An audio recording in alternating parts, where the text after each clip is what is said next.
नमस्कार. अजून एका नवीन व्हिडिओमध्ये तुमच्या सगळ्याचे मनापासून स्वागत आहे. आणि तुम्हाला तर माहीतच आहे की आपले केकचे क्लासेस वगैरे चालू असतात आणि त्याचीच ना मी आज तयारी करणार आहे, कारण आपला उद्या केकचा क्लास आहे. आणि बऱ्याच ताईंना मला इन्क्वायरीसाठी फोन करतात आणि तेव्हा त्यांचा एक कॉमन ठरलेला प्रश्न असतो की ताई जरा असं कमी होतील का काय. आणि तुमच्या माहितीसाठी सांगते, आपल्या क्लासची फी ना 1500 रुपये आहे आणि आपल्या एका दिवसाचा क्लास असतो. आणि खरं सांगू का, आपल्या क्लासची फी 1500 रुपये आहे आणि त्याच्यापेक्षा कमी मी घेऊ शकत नाही. आणि का घेऊ शकत नाही ना, हे मी तुम्हाला व्हिडिओमध्ये पुढे सांगतेच. आता बघा, संध्याकाळच्या 7:30 वाजले आणि घरातलं जेवण बनवायचंच आहे, त्याच्याबरोबर बॅचचीसुद्धा तयारी करायची आहे. पहिल्यांदा तर मी ना बॅचसाठी जे आपण बेस बेक करतो ना, ते पहिला ओव्हन लावून घेणार आहे. चला तर मग आपण व्हिडिओला सुरुवात करूया. आणि ह्या व्हिडिओमध्ये तुम्हाला समजेल की मी बॅचसाठी काय काय तयारी करते अगोदर ते. चला तर सुरू करूया आपण. तर बेस बेक करायला ठेवायच्या अगोदर आपण ओव्हन प्रीहीटला ठेवूया. आपला हा ओव्हन नागारोचा आहे 48 लिटरचा आणि ह्याच्यामध्ये ना जास्त जागा असल्यामुळे एकदम 6 बेस आपलं बसते ती. आता बेटर बनवायच्या अगोदर आपण ओव्हन प्रीहीटला ठेवूया. ओके. आता हा आपण 10 मिनिटासाठी प्रीहीटला लावलाय, तोपर्यंत बेटर बनवून घेऊया. पहिल्यांदा तर हे मी इथं 6 बेस काढून ठेवले ती, हे पहिल्यांदा ओव्हनमध्ये लावणार आहे. आणि आपल्या बॅचची तयारी ना मोस्ट ऑफ कायम सिद्धेशच करतो, पण तो आता जरा मित्रांबरोबर बाहेर चाललाय म्हणून हे सगळं काम माझ्यावरच आहे. तर चला म्हटलं पहिला ओव्हन लावून घेते.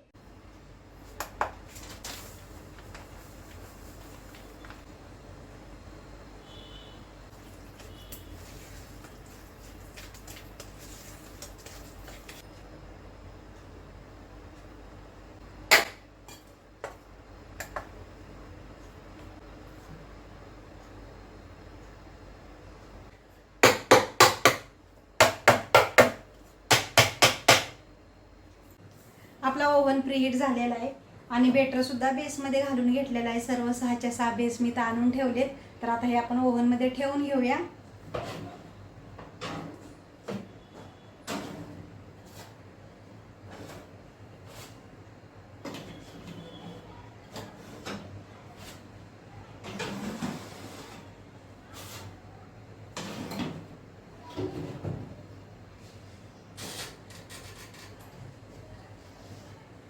तर बेस आपल्या आता ओव्हनमध्ये लावून झाले ती. आणि हे तर ना मी अर्धा किलोचे 6 बेस वेनिलाचे ठेवले ती, कारण उद्या आपल्या स्टुडंट 12 आहेत. तर आपण 11 बेस बेक करणार आहे. त्याचबरोबर डबल टिअरला जे लागतात ते डॉल केक, रसमलाई, असे बरेचसेच बेस आपल्याला बेक करायचे आहेत. तर पहिला तर घाणा लावला आहे आपण. आता तो होईपर्यंत मी जेवणाची वगैरे तयारी करते. तर हा आज आपला ओव्हन आहे ना, तो मी 30 मिनिटावर सेट केलेला आहे. आणि बेकिंगसाठी आपल्याला ना फक्त खायचे रॉड गरम करायची असते ती. थोडीशी मी तुम्हाला ओव्हनची सुद्धा माहिती ह्याच्यातच देते. तर आपल्याला बेकिंगसाठी फक्त खायचे रॉड गरम करायचे असते ती. एकूण 6 बेस आपल्या ह्याच्यामध्ये बसले ती. 30 मिनिटावर मी टायमर लावले आणि 180 सेल्सिअसवर आपला ओव्हन कायमच सेट असतो. तर चला आता इकडे आपलं बेस तयार होते, तोपर्यंत थोडंसं जेवण वगैरे बनवून घेते.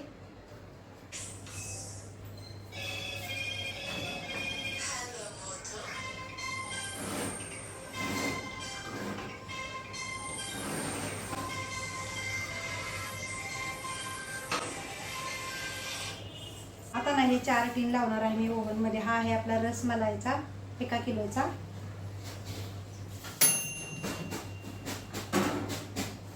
त्याचबरोबर उद्या एक आपल्याला ना बेबी शॉवरसाठी ऑर्डर आहे, त्याचा आहे हा 1 किलोचा डबल टिअरमध्ये.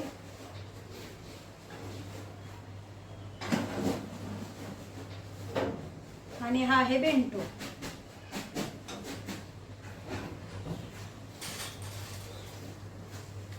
चला नंतर अजून आपल्याला एक लावायचा आहे बेस.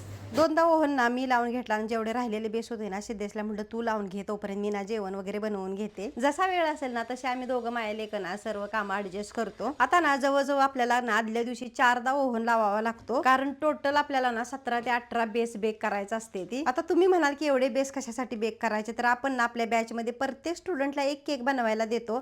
आणि जर स्टुडंट 10 असल्या ना तर त्यांचे 10 बेस असतात, 12 असेल तर 12. आणि आता हे सर्व तुम्हाला सांगायचं कारण म्हणजे ना, बऱ्याचच आपल्या स्टुडंट असतात ना, त्या बार्गरिंग करतात की ताई 1,500 कशाला, तुम्ही माझ्या 1000 घ्या ना, 1200 घ्या ना, थोडंसं कमी करा. आता तुमच्यात जर कोणी केक बनवत असेल ना तर त्यांना अंदाज लागेलच बघा की आपल्याला किती खर्च येतो हे केक बनवायला. मग आता तुम्हीच सांगा की तुमचे जर 1,500 मी पैसे कसे काय कमी करणार, कारण तुमचे जर पैसे कमी केले तर मला पण परवडाय पाहिजे. तुम्हाला आता रियालिटी सांगायचं म्हणजे ना, आपल्या बॅचमध्ये ना काही स्टुडंट अशा सुद्धा येतात की ज्यांनी 3-3 हजार रुपये देऊन पहिला क्लास केलेला असतो. त्यांनी मला एवढंही सांगितलं की तुम्ही जसं आम्हाला केक बनवायला दिलं ना तसं फक्त आम्हाला तिथं केक बघायचं होतं, आम्हाला त्यांनी काहीही बनवायला दिलं नाही, फक्त त्या दाखवत होत्या आणि आम्ही बघत होतो. आता ते सर्व राहू दे. आता ना इथं मी ट्रफल बनवायला घेतला आहे उद्याच्या बॅचसाठी, आणि आपण बॅचमध्ये ना 1 किलोचा ट्रफल केक बनवतो आणि त्याच्यासाठीच हे ट्रफल मी बनवते अर्धा किलो चॉकलेटचं. आणि आता हे बनवता ना मला रात्रीच्या 12:30 झालेत.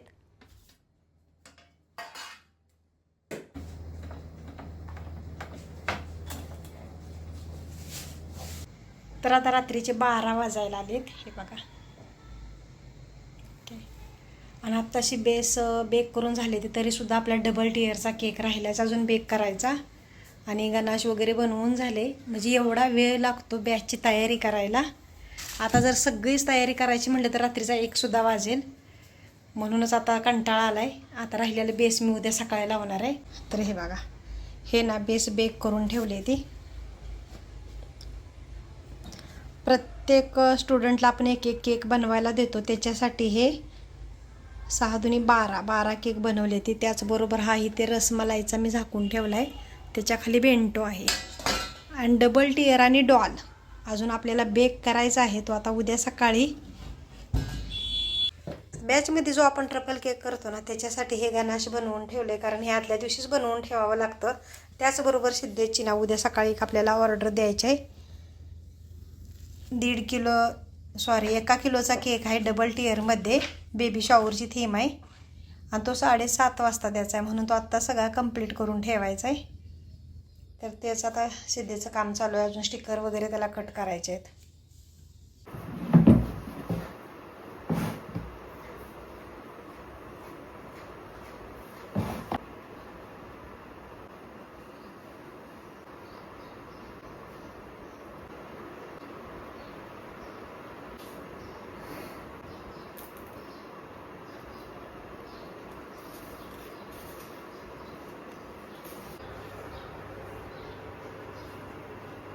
तर हा आहे बेबी शॉवरसाठी केक बनवलेला. आणि सकाळचे 7 वाजलेत, कस्टमरचा फोन आलाय, म्हणून सिद्धेची पॅकिंग करायची गडबड चालू आहे.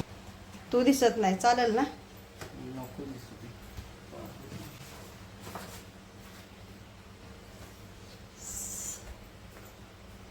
पटकन का सुटते ते नुसतं बाई. म्हातारीला सांगा ओरडून फ्रीजमध्ये ठेवा. सकाळच्या 7 वाजले, त्या सिद्धेश केक घेऊन स्टेशनला गेला कस्टमरला देण्यासाठी. आणि तोपर्यंत इथं माझी पुलावची सुद्धा सर्व तयारी झाली आहे. आता हा जो पुलाव आहे ना मी आपल्या बॅचसाठी बनवत्या, कारण बायका खूप लांब लांबून येतात आणि त्यांना बनवायलाही वेळ भेटत नाही, घरातल्यांचं सगळ्यांचं आवरोपर्यंत, आणि खायलाही वेळ भेटत नाही. म्हणूनच बघा मी ठरवलं ना, आपण नाश्ता वगैरे काय देण्यापेक्षा ना महिलांसाठी पुलावच बनवूया, म्हणजे दुपारचं जेवण पण होईल, त्याचबरोबर पोटही भरल. आता बघा माझ्या जवळच्या किंवा आपल्या बॅचमध्ये येणाऱ्या स्टुडंट सुद्धा मला हा प्रश्न विचारतात की ताई तुम्ही एवढं सगळं करता, मग तुम्हाला हे परवडतं का? प्लस आपण बॅचमध्ये एवढे सारे केक बनवतो ते सुद्धा तुम्ही आम्हालाच देता, मग तुम्हाला कसं काय परवडतं? आता हे केक क्लासेस ना मी काय पैशासाठी चालू केले नव्हते, बऱ्याचशाच आपल्याला कमेंट यायच्या की ताई तुम्ही क्लास घ्या, म्हणून बघा मी हे चालू केले. म्हणूनच ना सर्वांना परवडण्यासारखी आपल्या क्लासची फी सुद्धा कमी आहे. जेव्हा मी आपल्या ग्रुपवर बघते ना की स्टुडंटने किती छान छान केक बनवले, तर हे सर्व बघूनच मला खूप भारी वाटतं की आपण काहीतरी कोणाला तरी शिकवू शकलो. आता आपली सर्व तयारी झाली, म्हणजे भांडी वगैरे सगळा पुलाव भरायला घेतलाय, बाहेर पंख्याखाली थंड व्हायला ठेवलाय. आता तोपर्यंतच मी आता माझी तयारी करून घेते. 8:30 झाले, त्या 9, 9:15 पर्यंत त्या रूमवर गेलं पाहिजे. बाकीची तयारी तर सिद्धेश सगळं घेऊन गेलाय, तो करतोय तिथली तयारी. चला तर आता मीही तयार होते म्हणजे निघायला. आता हा पुलाव आहे ना मी डब्यामध्ये भरून त्या रूमवर घेऊन जाणार, आणि सिद्धेश सकाळी लवकर गेलाय केक दिला की तिकडची बाकीची तयारी करायला. त्याचबरोबर सिद्धेशने ना बॅचसाठी लागणारी क्रीम थोडीशी तर बनवून ठेवली आहे, बेस वगैरे सगळे फ्रीजमध्ये ठेवले. आता त्याचबरोबर या खोलीचा आपल्याला रेंट जातं, मोठा फ्रीज जो आपण घेतलाय त्याचा सुद्धा हप्ता चालू आहे, पॅकेजिंगचा वगैरे असा बारीक सारीक भरपूर खर्च असतो त्याच्या मागे. त्याचबरोबर बॅचमध्ये आपल्या मदतीसाठी एक ताई असतात, त्यांचं सुद्धा पेमेंट काढावं लागतं. चला तर मग तुम्हाला पण आपली बॅच जॉईन करायची आहे तर पटकन वरील दिलेल्या नंबरवर फोन करा. व्हिडिओ आवडला तर व्हिडिओला एक लाईक करा आणि आपल्या चॅनलला सबस्क्राईब करा.